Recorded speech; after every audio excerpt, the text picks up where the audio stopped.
বাড়ির লোককে দেখিয়ে দেবো। তুমি ঠিক আছো? অপারেশন হয়ে গেছে? যাচ্ছি যেটা বলে এন্ডোস্কোপিক সেপ্টোপ্লাস্টি।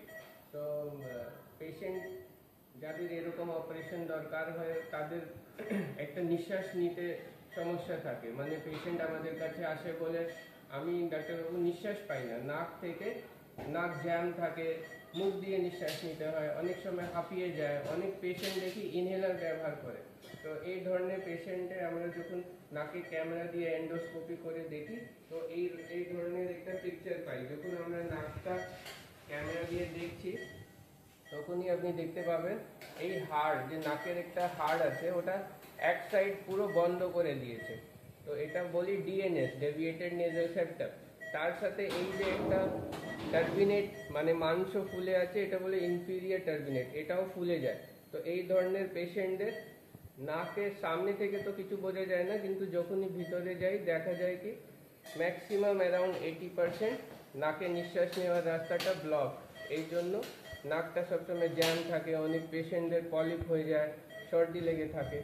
তো এইটার জন্য আমরা নাকের ভিতর থেকে ক্যামেরার মাধ্যমে যে নাক হাড় বেন্ড আছে ওটা ঠিক করে দিই, এই মাংসকে আমরা ছোট করে দিই যেন নিঃশ্বাসের রাস্তাটা ফ্রি হয়ে যায়, খুলে যায়।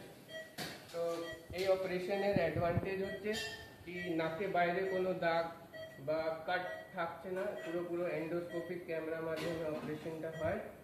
আর অপারেশন পর এটা ওয়ান টাইম সার্জারি, কিন্তু নাকের হাড় আমাদের 17 বছর পর আর বাড়ে না। তো একবার যদি আমরা ঠিক করে দিই পেশেন্ট সারা জীবন ভালো করে নিঃশ্বাস নিতে পারে।